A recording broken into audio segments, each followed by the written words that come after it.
حضرت نائلہ بنت فرابسہ رحمۃ اللہ علیہ امیر المومنین حضرت عثمان ذو النورین رضی اللہ تعالیٰ عنہ کی زوجہ تھی۔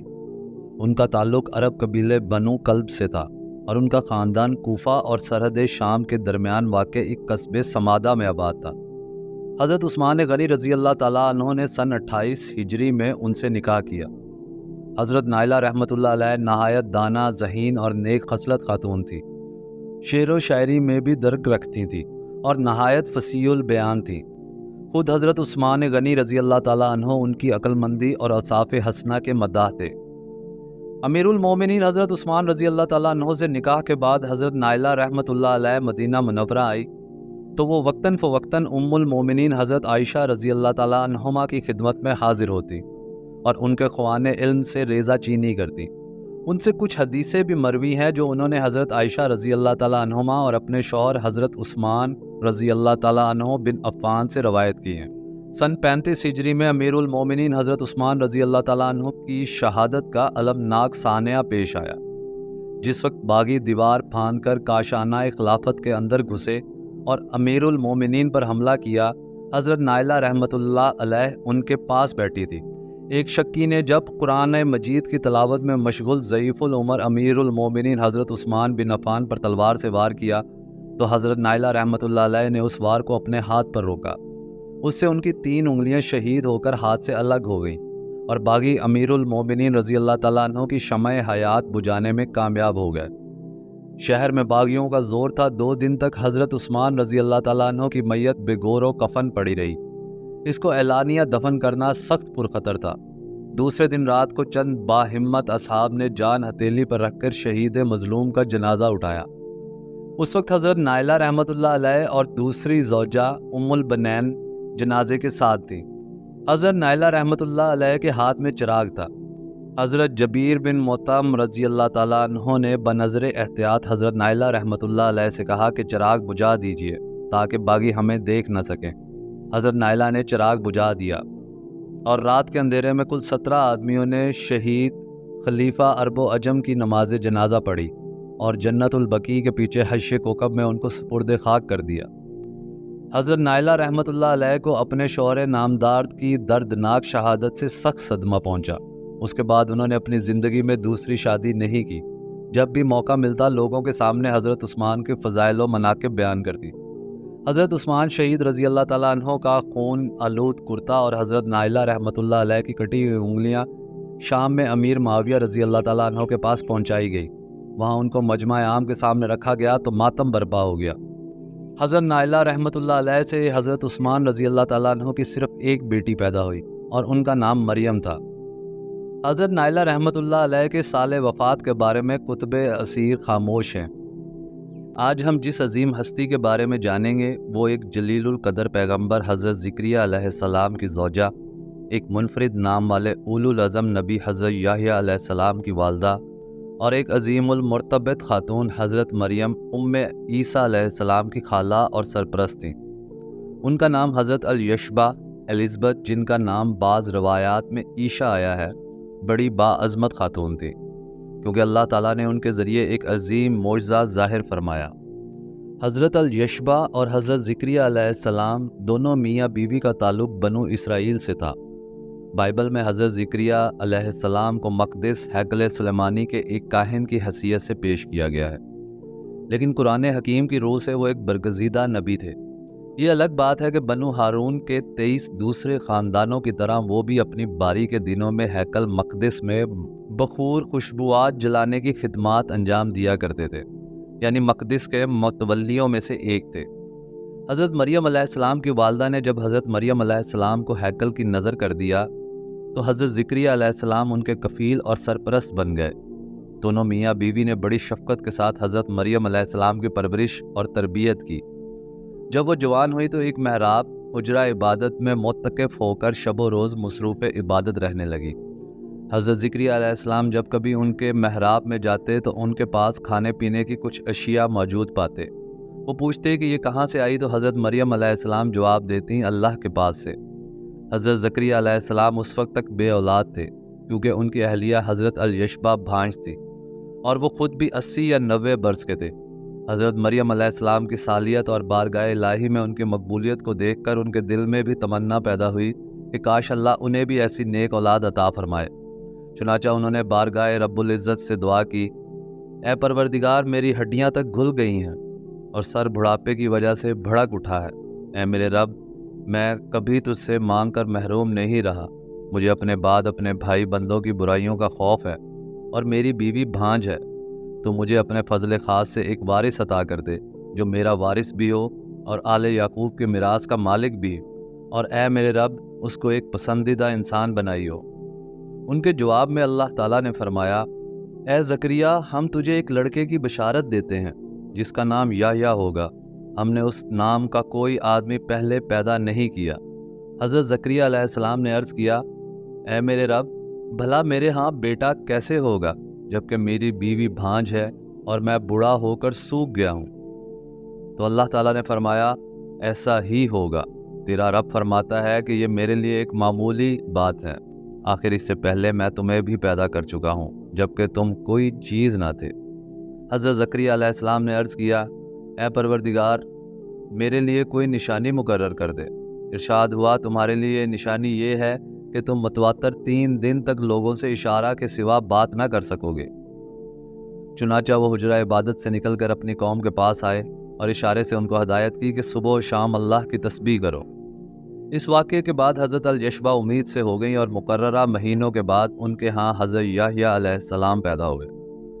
قرآن حکیم میں الانبیاء صورت میں ان کی ولادت کا ذکر اس طرح کیا گیا ہے، اور زکریا کو جب کہ اس نے اپنے رب کو پکارا کہ اے پروردگار، مجھے اکیلا نہ چھوڑ اور بہترین وارث تو ہی ہے، بس ہم نے اس کی دعا قبول کی اور اسے یحییٰ عطا کیا اور اس کی بیوی کو ولادت کے قابل بنایا۔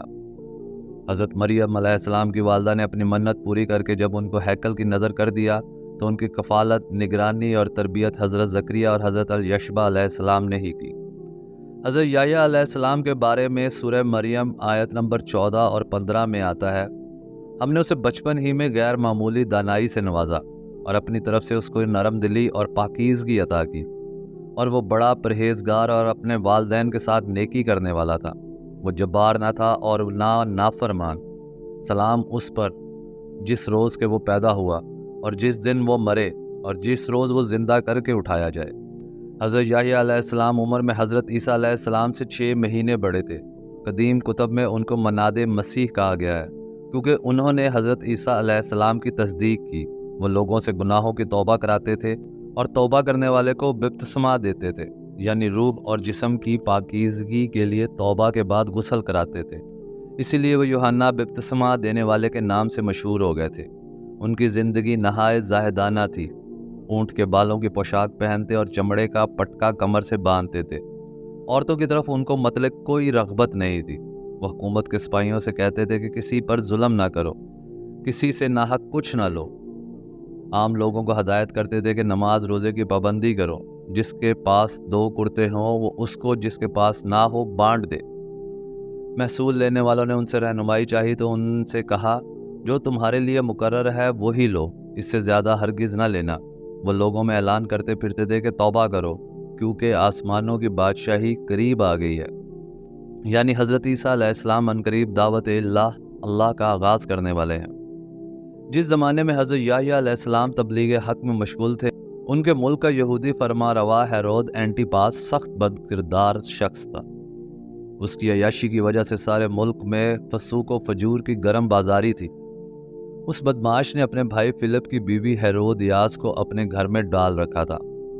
اس پر حضرت یحییٰ علیہ السلام نے ہیرود کو ملامت کی اور اس کو اپنی اصلاح کرنے کی ہدایت کی۔ ہیرود نے اپنا رویہ تبدیل کرنے کی بجائے حضرت یحییٰ علیہ السلام کو گرفتار کر کے جیل میں ڈال دیا۔ ادھر ہیرودیاس بھی حضرت یحییٰ علیہ السلام کے خون کی پیاسی ہو گئی کیونکہ ان کی اخلاقی تعلیمات نے اس جیسی عورت کو لوگوں کی نظروں میں ذلیل کر دیا تھا۔ کچھ عرصہ بعد ہیرود نے اپنی سالگرہ کا جشن منایا تو ہیرودیاس کی رقاصہ بیٹی نے جشن کے دربار میں خوب رقص کیا۔ ہیرود اس کا رقص دیکھ کر اتنا خوش ہوا کہ اس نے رقاصہ سے کہا، مانگ کیا مانگتی ہے؟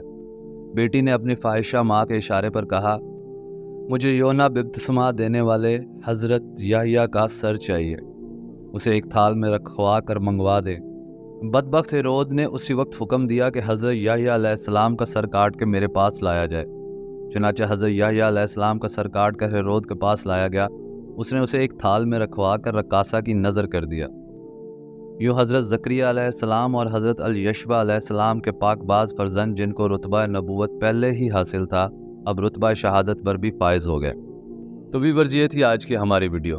ہمارے چینل کو لائک اینڈ سبسکرائب کریں اور کمنٹس میں اس ویڈیو کے بارے میں ضرور بتائیں۔ حضرت سارہ علیہ السلام جد الانبیاء سیدنا حضرت ابراہیم خلیل اللہ علیہ السلام کی پہلی بیوی تھی۔ ایک روایت کے مطابق وہ آپ علیہ السلام کے چچا ہارون الاکبر کی صاحبزادی تھی۔ دوسری روایت یہ ہے کہ وہ حیران کے بادشاہ کی بیٹی تھی۔ بہر صورت ان کا تعلق ایک نہایت معزز خاندان سے تھا۔ اللہ تعالیٰ نے حضرت سارہ علیہ السلام کو حسن سیرت اور حسن صورت دونوں سے نوازا تھا۔ وہ اپنے شوہر نامدار پر بلا تعامل ایمان لے آئیں اور دکھ سکھ ہر حال میں آخری دم تک حضرت ابراہیم علیہ السلام کا ساتھ دیا۔ حضرت ابراہیم علیہ السلام نے 2058 قبل مسیح میں اپنے وطن عراق سے شام و فلسطین کے علاقے حران کی طرف ہجرت کی تو ان کے ساتھ صرف 2 نفوس تھے، ایک ان کے بھتیجے حضرت لوط علیہ السلام اور دوسرے ان کی اہلیہ حضرت سارہ علیہ السلام۔ ہجرت کے وقت حضرت ابراہیم علیہ السلام کی کوئی اولاد نہ تھی۔ انہوں نے چلتے وقت دعا کی، میرے پروردگار مجھے صالح اولاد عطا فرما۔ ان کی یہ دعا طویل مدت کے بعد پوری ہوئی۔ حضرت ابراہیم علیہ السلام نے ارض کنعان کے شہر حران میں قیام کیا۔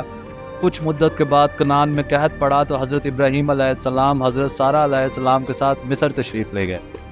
اس وقت فرعونہ کے خاندان کا ایک فرعون مصر کا فرما روا تھا۔ فرعون نے حضرت سارہ علیہ السلام کو حضرت ابراہیم علیہ السلام سے زبردستی چھین لیا اور اپنے محل میں لے گیا۔ حضرت سارہ علیہ السلام کے لیے بڑی مصیبت اور آزمائش کا وقت تھا۔ فرعون بری نیت سے ان کی طرف بڑھا تو انہوں نے اللہ سے رو کر دعا مانگی کہ اے پروردگار مجھے اس ظالم سے بچا لے۔ اللہ تعالیٰ نے ان کی دعا قبول کر لی اور بادشاہ کو ایک ایسی بیماری میں مبتلا کر دیا جس سے وہ اپنے ہاتھ پاؤں نہیں ہلا سکتا تھا اور اسے یوں محسوس ہوتا تھا جیسے کوئی اس کا گلا گھونٹ رہا ہے۔ وہ سمجھ گیا کہ یہ اللہ کی پیاری کوئی بہت نیک خاتون ہے۔ اب اس نے بڑی لجاجت کے ساتھ ان سے معافی چاہی اور درخواست کی کہ وہ اس کی صحت کے لیے دعا کرے۔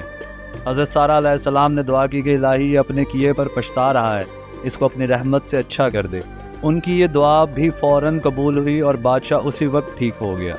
ٹھیک ہو کر اس نے حضرت سارہ علیہ السلام کی بہت تعظیم و تکریم کی اور نہ صرف انہیں حضرت ابراہیم علیہ السلام کو واپس دے دیا بلکہ ہاجرہ نامی اپنی بیٹی کی شادی بھی یہ کہہ کر حضرت ابراہیم علیہ السلام سے کر دی، میری بیٹی کا اس گھر کنیز بن کر رہنا دوسرے گھر میں ملکہ بن کے رہنے سے بہتر ہے۔ اس کے ساتھ ہی بادشاہ نے بہت سی کنیزیں، غلام، مال، مویشی اور طوائف بھی حضرت ابراہیم علیہ السلام اور حضرت سارہ علیہ السلام کی نظر کیے۔ حضرت ابراہیم علیہ السلام کچھ مدت مصر میں مقیم رہ کر تبلیغ حق کرتے رہے۔ پھر وہ حضرت سارہ علیہ السلام، حضرت ہاجرہ اور حضرت لوط علیہ السلام کو ساتھ لے کر ملک کنعان کو واپس تشریف لائے اور فلسطین کے ایک شہر حبرون میں اقامت اختیار کی۔ یہ گاؤں مسلمانوں کے قبلہ اول بیت المقدس کے قریب واقع ہے اور آج کل الخلیل کے نام سے مشہور ہے۔ حضرت ابراہیم علیہ السلام نے سالہ سال تک شام، فلسطین، ریگستان عرب کے مختلف گوشوں تک گشت لگا کر لوگوں کو اسلام کی طرف بلاتے رہے۔ ان کے بھتیجے حضرت لوط علیہ السلام کو بھی اللہ تعالیٰ نے منصب نبوت پر فائز فرمایا۔ حضرت ابراہیم علیہ السلام نے ان کو صدوم بھیج دیا، جو وادی اردن میں بحر میت کے کنارے پر ایک بڑا شہر تھا۔ وہاں کے باشندے سخت بدکار تھے۔ حضرت لوط علیہ السلام کو ان لوگوں کی ہدایت پر مامور کیا گیا۔ حضرت ابراہیم علیہ السلام کی عمر 80 برس ہو چکی تھی، لیکن وہ ابھی تک بے اولاد تھے۔ حالانکہ وطن سے ہجرت کرتے وقت وہ ایک صالح بیٹے کے لیے اللہ تعالیٰ سے دعا کر چکے تھے۔ آخر ان کی دعا پوری ہونے کا وقت آ گیا اور اللہ تعالیٰ نے ان کو بشارت دی کہ ہم تجھے ایک بردبار بیٹا عطا کریں گے۔ چنانچہ تھوڑے ہی عرصے بعد اللہ تعالیٰ نے انہیں حضرت ہاجرہ کے بطن سے ایک بیٹا عطا فرمایا، جن کا نام انہوں نے اسماعیل رکھا۔ اس وقت حضرت ابراہیم علیہ السلام کی عمر 86 برس۔ اب تک تو حضرت سارہ علیہ السلام اور حضرت ہاجرہ کا قیام ایک ہی گھر میں تھا، لیکن تھوڑی ہی مدت کے بعد ان دونوں میں جدائی ہو گئی۔ حضرت سارہ علیہ السلام مستقل حبرون میں ہی مقیم رہی، مگر حضرت ہاجرہ علیہ السلام کو حضرت ابراہیم علیہ السلام وادی پاران میں چھوڑ آئے، جہاں وہ اپنی وفات تک مقیم رہی۔ وہیں شہر مکہ آباد ہوا، کعبۃ اللہ تعمیر ہوا اور حضرت اسماعیل کی قربانی کا واقعہ پیش آیا۔ حضرت ابراہیم علیہ السلام وقتاً فوقتاً حبرون سے مکہ معظمہ حضرت ہاجرہ اور حضرت اسماعیل کے پاس جاتے رہتے تھے۔ بیٹے حضرت اسماعیل کی قربانی کے واقعے کے بعد وہ مکہ معظمہ سے واپس حبرون تشریف لائے تو چند دن کے بعد ایک حیرت انگیز واقعہ پیش آیا۔ وہ یہ کہ ایک دن جب وہ اپنے گھر میں بیٹھے ہوئے تھے دو فرشتے انسانی صورت میں ان کے پاس آئے اور عارضی طور پر ان کے ہاں قیام کیا۔ حضرت ابراہیم علیہ السلام بڑے مہمان نواز تھے۔ وہ اپنے ان مہمانوں کی ضیافت کے لیے ایک بنا ہوا بچڑا لے آئے، مگر جب انہوں نے دیکھا کہ ان مہمانوں نے کھانے کی طرف متعلق ہاتھ نہیں بڑھایا تو وہ جان گئے کہ یہ فرشتے ہیں، مگر یہ خیال کر کے ڈر گئے کہ شاید ان کی بستی سے کوئی ایسا قصور ہو گیا ہے جس کی گرفت کے لیے انسانی صورت میں نازل ہو۔ آپ کو ڈرتا ہوا دیکھ کر دونوں فرشتوں نے کہا، ڈریے نہیں، ہم تو لوط علیہ السلام کے مجرم قوم کی طرف بھیجے گئے ہیں تاکہ اس پر پکی ہوئی مٹی کے پتھر برسا دیں جو آپ کے رب کے ہاں حد سے گزر جانے والوں کے لیے نشان زدہ ہیں۔ ساتھ ہی انہوں نے حضرت ابراہیم علیہ السلام کو ایک ذی عمر لڑکے اسحاق علیہ السلام کی پیدائش اور اسحاق کے بعد یعقوب کی پیدائش کی خوشخبری سنائی۔ حضرت سارہ علیہ السلام قریب ہی کھڑی تھی۔ اس وقت تک ان کے کوئی اولاد نہ ہوئی تھی اور وہ 90 برس کی عمر کو پہنچ چکی تھی۔ وہ فرشتوں کے منہ سے لڑکے کی پیدائش کی خبر سن کر چیختی ہوئی آگے بڑھی اور بولی، ہائے میری کمبختی، کیا اب میرے ہاں اولاد ہوگی جبکہ میں بڑھیا بھانج ہو گئی اور میرے میاں بھی بوڑھے ہو چکے۔ اس وقت حضرت ابراہیم علیہ السلام کی عمر 100 برس تھی۔ یہ تو بڑی عجیب بات ہے۔ فرشتوں نے کہا، اللہ کے حکم پر تعجب کرتی ہو؟ ابراہیم کے گھر والوں، تم لوگوں پر تو اللہ کی رحمت اور اس کی برکتیں ہیں، اور یقیناً اللہ نہایت قابل تعریف اور بڑی شان والا ہے۔ حضرت ابراہیم علیہ السلام یہ عظیم و شان خوشخبری سن کر خوش ہوئے۔ کوئی 1 سال بعد اللہ تعالیٰ نے حضرت ابراہیم علیہ السلام کو حضرت سارہ علیہ السلام سے حضرت اسحاق علیہ السلام عطا کیے۔ حضرت اسحاق کے بیٹے حضرت یعقوب کا دوسرا نام یا لقب اسرائیل تھا۔ اسی نسبت سے ان کی اولاد کو بنی اسرائیل کہا جاتا ہے۔ بنی اسرائیل میں حضرت عیسیٰ علیہ السلام تک بڑی تعداد میں پیغمبر پیدا ہوئے۔ حضرت سارہ علیہ السلام کو اللہ تعالیٰ نے طویل زندگی عطا کی۔ آج کی ہماری اس ایپیسوڈ میں ہم حضرت موسیٰ، جو کہ حضرت موسیٰ علیہ السلام کی والدہ ماجدہ تھی، اور ان کی بہن حضرت مریم کے بارے میں جانیں گے۔ کس طرح ان دونوں کی اللہ تعالیٰ نے مدد کی اور حضرت موسیٰ علیہ السلام کو فرعون سے محفوظ رکھا اور اسی کے محل میں پرورش ہوئی۔ تو ہماری یہ ایپیسوڈ سٹارٹ ہونے سے پہلے ہمارے چینل کو لائک اینڈ سبسکرائب کریں تاکہ آپ تک اس طرح کی ایمان افروز ویڈیوز پہنچتی رہیں۔ ویورز، حضرت موسیٰ علیہ السلام سیدنا حضرت موسیٰ علیہ السلام کی والدہ ماجدہ تھی۔ ان کے نام کے بارے میں اختلاف ہے، کسی نے یوحنا، کسی نے نخائیل اور کسی نے یوکا بدیہ یوقیت بتایا ہے۔ قرآن حکیم میں ان کا نام نہیں لیا گیا بلکہ صرف موسیٰ کی ماں کہا گیا ہے۔ ان کے شوہر کا نام عمران تھا۔ دونوں میاں بیوی حضرت یعقوب علیہ السلام بن اسحاق علیہ السلام بن ابراہیم کی اولاد سے تھے۔ قرآن حکیم میں حضرت موسیٰ کا ذکر حضرت موسیٰ علیہ السلام کی ولادت اور پرورش کے سلسلے میں آیا ہے۔ یہ ذکر بہت مختصر ہے، لیکن اس میں اتنا ضرور معلوم ہوتا ہے کہ وہ بڑی باعظمت خاتون تھی۔ اتنی باعظمت کہ اللہ تعالیٰ نے حضرت موسیٰ علیہ السلام کی ولادت کے موقع پر ان کی طرف وحی بھیج کر مناسب ہدایات دی۔ قدیم مصر کے قبطی بادشاہوں کا لقب فرعون ہوا کرتا تھا۔ حضرت موسیٰ علیہ السلام کی زمانہ ولادت میں جوا قبطی فرعون مصر کا حکمران تھا۔ اس نے اللہ تعالیٰ سے سرکشی اختیار کر کے ملک میں بڑا فساد مچا رکھا تھا۔ وہ ایک طرف تو اپنے آپ کو مصر کے باشندوں کا رب کہتا تھا اور دوسری طرف بنی اسرائیل کا سخت دشمن تھا، اور ان کی تذلیل اور ایذا رسانی میں اس نے کوئی کسر اٹھا نہ رکھی تھی۔ حضرت موسیٰ علیہ السلام کی ولادت سے قبل اس نے حکم دیا کہ بنی اسرائیل کے کسی گھر میں کوئی لڑکا پیدا ہو تو اس کو فوراً مار دیا جائے، اور لڑکی پیدا ہو تو اسے رہنے دیا جائے۔ اس حکم سے اس کا مقصد یہ تھا کہ بنی اسرائیل کی تعداد اور طاقت بڑھنے نہ پائے اور وہ اس کی بادشاہی کے لیے خطرہ نہ بن جائے۔ فرعون کے اس ظالمانہ حکم کے نتیجے میں اسرائیلیوں کے گھروں میں پیدا ہونے والے بے شمار معصوم لڑکے مار دیے گئے۔ ان ناگفتہ حالات میں عمران اور موسیٰ کے اسرائیلی گھرانے میں حضرت موسیٰ علیہ السلام کی ولادت ہوئی۔ ماں کو فرعون کے ظلم سے بچے کو قتل کیے جانے کا شدید اندیشہ تھا، لیکن اللہ تعالیٰ نے کرم فرمایا کہ فرعون کے آدمیوں کو حضرت موسیٰ علیہ السلام کے پیدا ہونے کا علم نہ ہوا۔ ادھر اللہ تعالیٰ نے موسیٰ کی طرف وحی بھیج کر ان کو تسلی دی کہ بچے کو کسی ڈر کے بغیر دودھ پلاتی رہو۔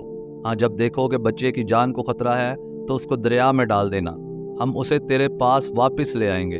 سورہ قصص میں یہ واقعہ اس طرح بیان کیا گیا ہے، جس کا ترجمہ یہ ہے: ہم نے موسیٰ علیہ السلام کی ماں کو وحی کے ذریعے اشارہ کیا کہ اس کو دودھ پلا، پھر جب تجھے اس کی جان کا خطرہ ہو تو اسے دریا میں ڈال دے، اور کچھ خوف اور غم نہ کر، ہم اسے تیرے ہی پاس لے کے آئیں گے اور اس کو پیغمبروں میں شامل کریں گے۔ چنانچہ موسیٰ علیہ السلام نے 3 مہینے تک بچے کو اپنے پاس ہی چھپائے رکھا۔ اس کے بعد جب ان کو ڈر پیدا ہوا کہ اب زیادہ عرصہ بچے کو چھپانا ممکن نہیں رہا، کیونکہ فرعون کی چھوڑی ہوئی جاسوس عورتیں بنو اسرائیل کے گھر گھر میں بچوں کی ٹو لیتی پھرتی تھی، تو انہوں نے اپنے لختے جگر کی جان بچانے کے لیے سرکنڈوں کا ایک صندوق یا ٹوکرا بنایا اور اسے چکنی مٹی اور رال سے لیپ کر پانی سے محفوظ کر دیا۔ سورہ طٰہٰ میں اس صندوق یا ٹوکرے کو تابوت کہا گیا ہے۔ پھر انہوں نے بچے کو اس میں لٹا کر دریائے نیل میں ڈال دیا۔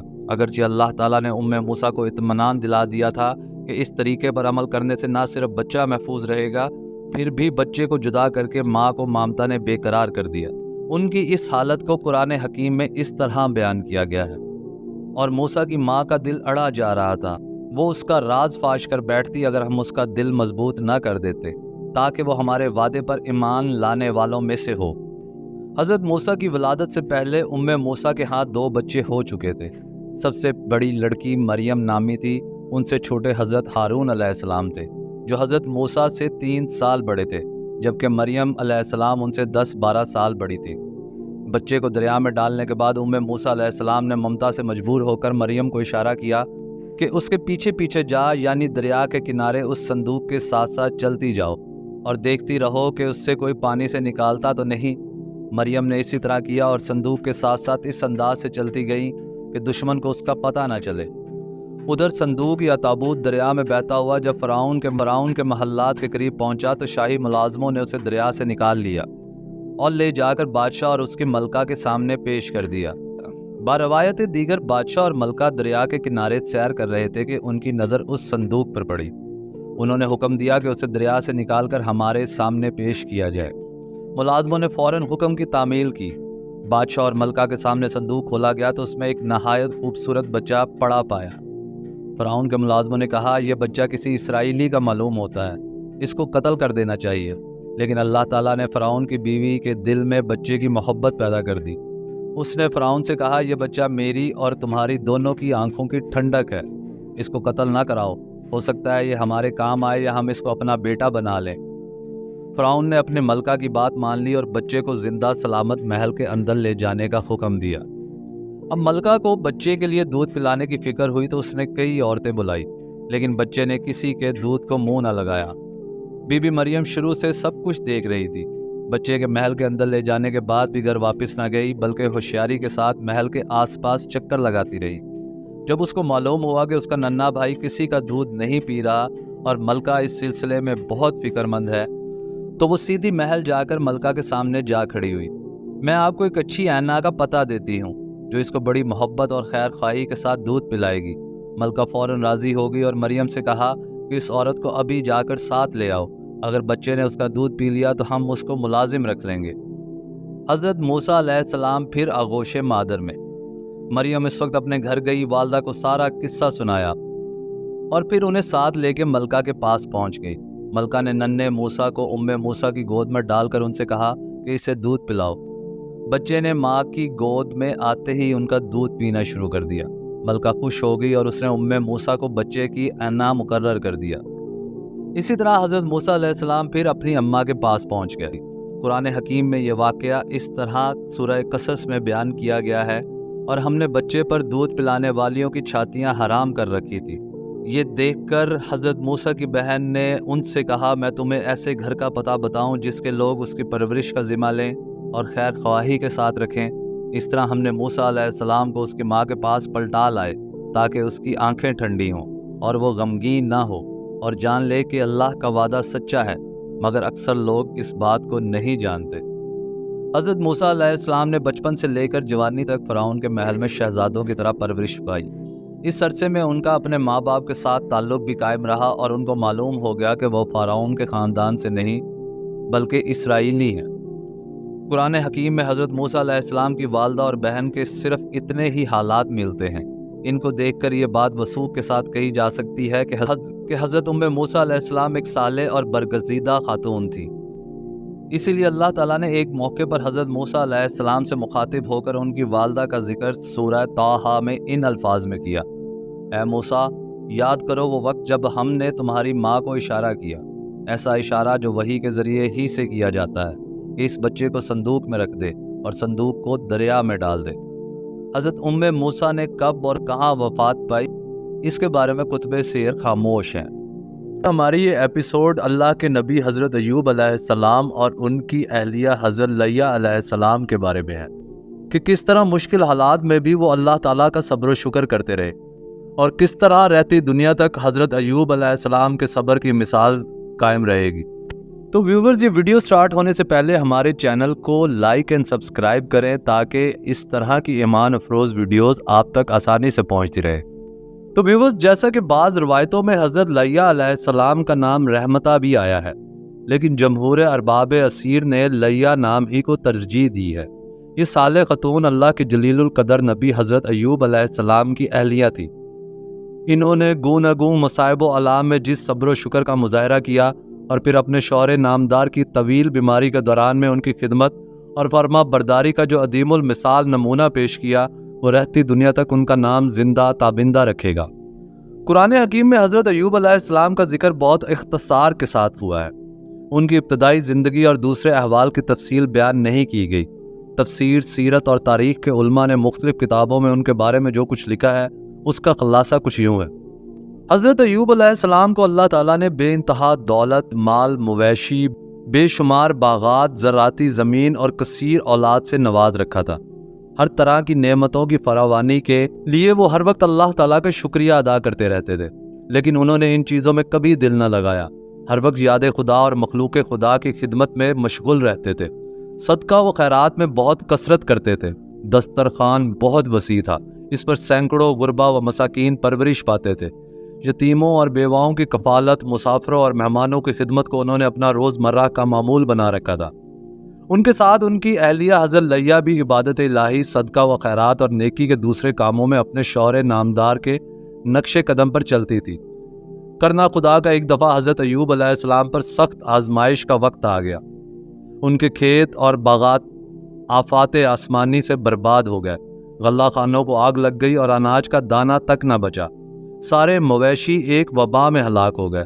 تمام بچے ایک چھت کے نیچے سو رہے تھے کہ زوردار آندھی یا کسی اور سبب سے چھت ان پر گر گئی اور تمام بچے فوت ہو گئے۔ حضرت ایوب علیہ السلام کو جب بھی کسی سانے یا نقصان کی اطلاع دی جاتی، وہ فرماتے، اس کی امانت تھی، اس نے لے لی، میرا کیا ہے، الحمدللہ۔ اور دوسری جانب حضرت لیہ علیہ السلام کا بھی یہی حال تھا۔ وہ بھی ہر نقصان اور سانے کو نہایت صبر اور حوصلے کے ساتھ برداشت کیے جا رہی تھی۔ ان کی زبان ہر وقت اللہ تعالیٰ کے ذکر و شکر سے تر رہتی تھی۔ آزمائش کا یہ دور 5 سال پر محیط تھا۔ اس کے بعد حضرت ایوب علیہ السلام کی آزمائش کا دوسرا دور شروع ہوا، اور وہ ایک تکلیف دہ بیماری میں مبتلا ہو گئے۔ اس بیماری کا سلسلہ 13 برس تک چلتا رہا۔ قرآن حکیم میں اس بیماری کی صراحت نہیں کی گئی۔ کتب تفسیر و سیر میں اس کے بارے میں مختلف روایتیں ہیں۔ ایک روایت یہ ہے کہ ان کا سارا جسم پھوڑوں سے بھر گیا تھا، جو کسی علاج سے ٹھیک ہونے میں نہیں آتے تھے، یہاں تک کہ ان میں پیپ پڑ گئی اور ان سے سخت بدبو آنے لگی۔ جب ان کی اس حالت کو زیادہ عرصہ گزر گیا تو لوگوں نے انہیں شہر سے نکال دیا۔ وہاں بی بی لیہ نے ایک جھونپڑی بنا لی اور شب و روز شوہر کی خدمت اور دیکھ بھال میں مصروف رہنے لگی۔ حضرت ایوب علیہ السلام کے زخموں میں کیڑے پڑ گئے اور جسم گل سڑ گیا۔ صرف ان کی زبان سلامت تھی، جس پر ہر وقت اللہ تعالیٰ کا ذکر جاری رہتا تھا۔ وہ چلنے پھرنے سے بھی معذور ہو گئے اور ایک لوتھڑے کی طرح جھونپڑی میں پڑے رہتے۔ دوسری روایت یہ ہے کہ ان کی جلد کو کوئی سخت بیماری تھی، جس کی نوعیت کے بارے میں وثوق سے کچھ نہیں کہا جا سکتا۔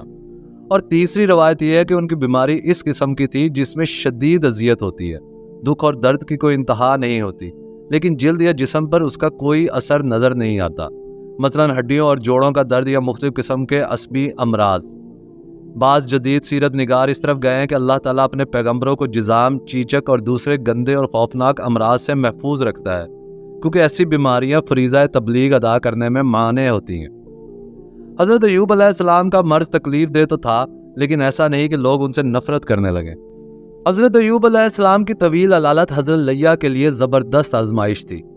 وہ اس آزمائش میں اس طرح پوری اتری کہ شوہر کے طویل ابتلا میں برابر ان کی خدمت میں مصروف رہی، اور وفا شعاری، اخلاص، ہمت اور صبر و استقامت کے تحیر خیز نقوش صفائے تاریخ پر ثبت کیے۔ وہ محنت مزدوری کر کے اپنا اور شوہر کا پیٹ پالتی، ان کو کھانا کھلاتی، پانی پلاتی اور ان کے زخموں پر مرہم رکھتی۔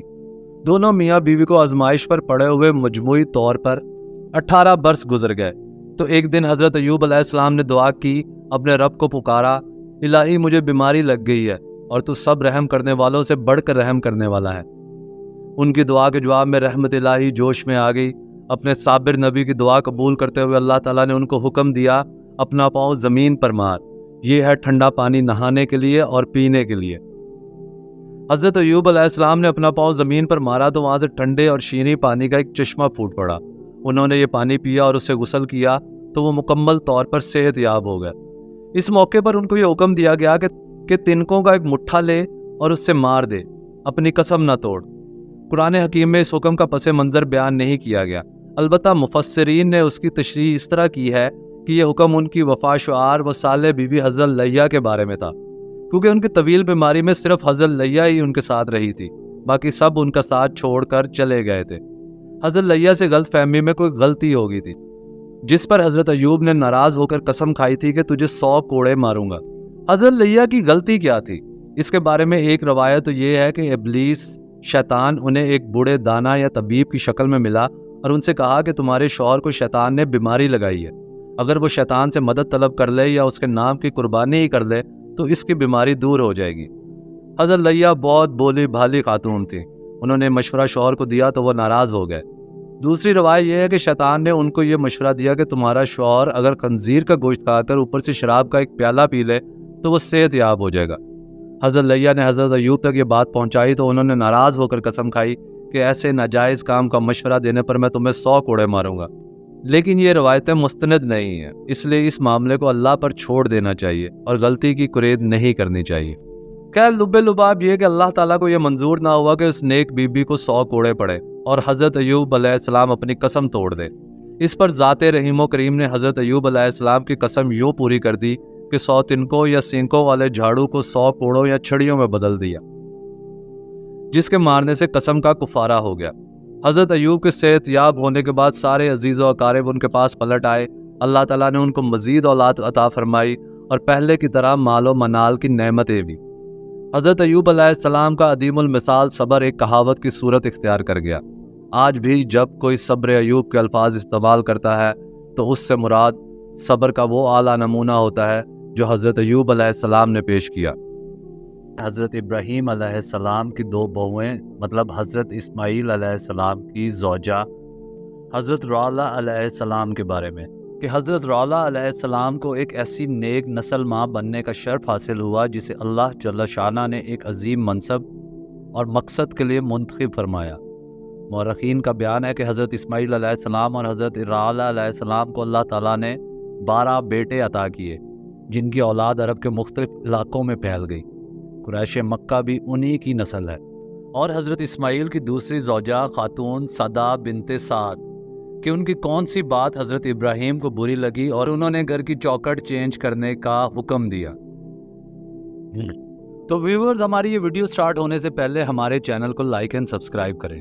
جیسا کہ تاریخ کی کتابوں میں ہے کہ حضرت ابراہیم علیہ السلام نے حضرت ہاجرہ علیہ السلام اور حضرت اسماعیل علیہ السلام کو وادی فاران میں چھوڑا اور ہیبرون فلسطین کو اپنی مستقل قیام گاہ بنا لیا تھا۔ تاہم وہ حضرت ہاجرہ اور حضرت اسماعیل علیہ السلام سے ملنے کے لیے گاہے بگاہے وادی فاران میں آتے رہتے تھے۔ اسی طرح طویل عرصہ گزر گیا۔ اسی دوران میں شہر مکہ آباد ہو گیا۔ حضرت اسماعیل علیہ السلام بنو جرہم میں پلتے بڑھتے رہے۔ قربانی کا واقعہ پیش آیا جس میں دونوں باپ بیٹے آزمائش میں پورے اترے۔ کعبہ شریف کی تعمیر بھی ہو گئی اور حضرت اسماعیل علیہ السلام کی شادی بھی بنو جرہم کی ایک خاتون صدا بنت سعد سے ہو گئی۔ اس وقت حضرت ابراہیم علیہ السلام حبرون میں تھے، یعنی یہ شادی ان کی غیر حاضری میں ہوئی۔ کچھ عرصہ بعد وہ حبرون سے مکہ معظمہ تشریف لائے۔ اب کے بار ان کے دورہ مکہ سے پہلے حضرت ہاجرہ علیہ السلام کا قضائے الہی سے انتقال ہو چکا تھا۔ حضرت ابراہیم علیہ السلام فرزند گرامی کے گھر پہنچے اور دروازے پر کھڑے ہو کر بآواز بلند گھر والوں کو سلام کیا۔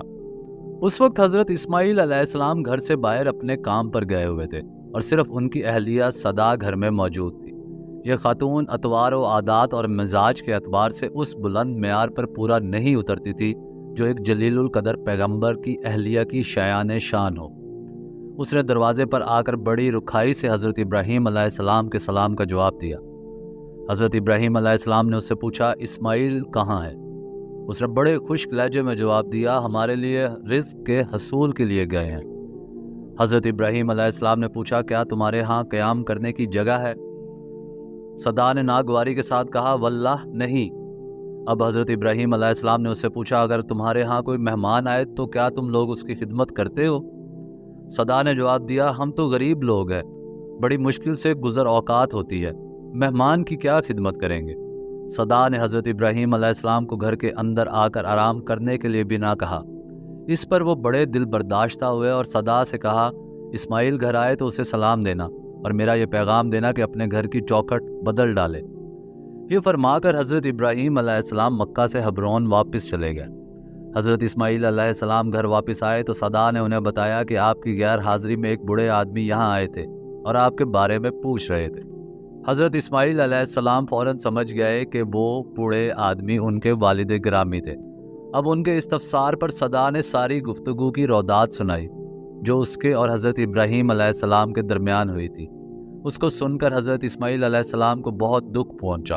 ان کو یہ امید نہیں تھی کہ ان کی بیوی ان کے والد گرامی کے ساتھ ایسی بدتمیزی سے پیش آئے گی۔ ایسا رویہ تو کسی عام مہمان کے ساتھ بھی جائز نہ تھا۔ اور پھر جب صدا نے ان کے والد گرامی کا پیغام پہنچایا تو انہوں نے فرمایا کہ وہ بوڑھے آدمی میرے والد بزرگوار تھے اور جو پیغام انہوں نے دیا ہے اس کا مطلب یہ ہے کہ میں تمہیں طلاق دے دوں، لہٰذا میں ان کے حکم کی تعمیل تمہیں طلاق دیتا ہوں، تم اپنے گھر والوں کے پاس جا سکتی ہو۔ اس واقعے کے کچھ عرصے بعد حضرت اسماعیل علیہ السلام نے بنو جرہم کی ایک اور خاتون رعلہ بنت مزاز سے شادی کر لی۔ وہ نہایت نیک سیرت اور خوش اطوار خاتون تھیں۔ انہوں نے چند دنوں کے اندر ہی ثابت کر دیا کہ وہ حقیقی معنوں میں اللہ کے ایک جلیل القدر نبی کی اہلیہ بننے کی اہل ہیں۔ اس شادی کے کافی عرصے بعد ایک دن حضرت ابراہیم علیہ السلام اچانک مکہ معظمہ تشریف لائے اور سیدھے اپنے فرزند گرامی کے گھر پہنچے۔ اتفاق سے اس دن بھی حضرت اسماعیل علیہ السلام گھر پر نہیں تھے۔ حضرت ابراہیم علیہ السلام نے گھر کے دروازے پر کھڑے ہو کر فرمایا، اے گھر والو، تم پر سلام اور اللہ کی رحمت ہو۔ حضرت رعلہ اپنی فراست باطینی سے پہچان گئیں کہ یہ بزرگ اللہ تعالیٰ کے خاص بندے ہیں اور ان کا حضرت اسماعیل علیہ السلام سے قریبی تعلق ہے۔ انہوں نے بڑے اتفاق سے حضرت ابراہیم علیہ السلام کے سلام کا جواب دیا اور ان کو گھر کے اندر تشریف لانے کی دعوت دی۔ حضرت ابراہیم علیہ السلام نے حضرت اسماعیل علیہ السلام کے بارے میں پوچھا تو حضرت رعلہ نے بڑے ادب سے کہا کہ وہ رزق حلال کی تلاش میں گئے ہیں۔ اس کے بعد جلیل القدر سسر اور بہو میں اس طرح گفتگو ہوئی۔ حضرت ابراہیم علیہ السلام نے پوچھا، تم لوگ کس حال میں ہو؟ حضرت رعلہ علیہ السلام نے فرمایا، الحمدللہ، ہم کو اللہ تعالیٰ نے اپنی بہت نعمتیں دے رکھی ہیں، آپ کچھ دیر آرام فرما لیں، پھر میں کھانا پیش کروں گی۔ پھر حضرت ابراہیم علیہ السلام نے پوچھا، تم لوگ بالمعمول کیا کھاتے پیتے ہو؟ حضرت رعلہ نے فرمایا، الحمدللہ، ہماری خوراک میں گوشت، دودھ، پانی، سب نعمتیں ہوتی ہیں۔ پھر فرمایا، کیا تمہیں اناج آسانی سے میسر ہو جاتا ہے؟ جس پر انہوں نے جواب دیا، اللہ تعالیٰ نے ہمیں بہت کچھ دے رکھا ہے، انشاءاللہ اناج بھی جلد ہی آسانی سے میسر ہونے لگے گا۔ اپنی نیک بہو کی باتیں سن کر حضرت ابراہیم علیہ السلام بہت خوش ہوئے۔ ان کے حسن اخلاق اور مؤدبانہ طرز عمل سے ان کو اطمینان ہو گیا کہ میری یہ بہو واقعی ایک نبی کی بیوی بننے کے اہل ہے۔ انہوں نے میاں بیوی کے حق میں دعائے خیر کی اور بہو سے فرمایا، میں زیادہ دیر یہاں قیام نہیں کر سکتا، حضرت اسماعیل علیہ السلام گھر لوٹیں تو ان کو میرا سلام کہنا اور پیغام دینا کہ اپنے گھر کی چوکھٹ قائم رکھیں، اس میں ان کے لیے بہتری ہے۔ اس کے بعد حضرت ابراہیم علیہ السلام واپس حبرون تشریف لے گئے۔ حضرت اسماعیل علیہ السلام گھر لوٹے تو حضرت رعلہ نے انہیں حضرت ابراہیم علیہ السلام کی تشریف آوری کا حال تفصیل کے ساتھ سنایا۔ اسے سن کر حضرت اسماعیل علیہ السلام کو دلی مسرت ہوئی اور جب حضرت رعلہ نے حضرت ابراہیم کا پیغام دیا تو ان کی خوشی دوبالا ہو گئی اور انہوں نے حضرت رعلہ کو بتایا کہ میرے والد صاحب مجھے حکم دے کے گئے ہیں کہ میں ہمیشہ تمہیں اپنی رفیقہ حیات بنا رہے ہوں۔ چوکھٹ سے ان کی مراد تمہاری ذات ہے۔ حضرت ابراہیم علیہ السلام اور حضرت رعلہ علیہ السلام کی عائلی زندگی میں اللہ تعالیٰ نے بڑی برکت دی۔ حضرت رعلہ کو ایسی نیک نسل ماں بننے کا شرف حاصل ہوا جسے اللہ تعالیٰ نے ایک عظیم منصب اور مقصد کے لیے منتخب فرمایا۔ مورخین کا بیان ہے کہ حضرت اسماعیل اور حضرت رعلہ کو اللہ تعالیٰ نے 12 بیٹے عطا کیے، جن کی اولاد عرب کے مختلف علاقوں میں پھیل گئی۔ قریش مکہ بھی ان کی نسل تھی۔ خاتم الانبیاء و مرسلین صلی اللہ علیہ وآلہ وسلم کی ولادت باسعادت بھی اسی قبیلے میں ہوئی۔ حضرت رعلہ علیہ السلام اللہ سے ڈرنے والی بڑی عبادت گزار خاتون تھی۔ انہوں نے اپنے شوہر نامدار کا ساتھ عمر بھر نہایت وفاداری کے ساتھ نبھایا اور اپنی زندگی کی مقررہ مدت پوری ہونے پر مکہ معظمہ میں وفات پائی۔ انا للہ و انا الیہ راجعون۔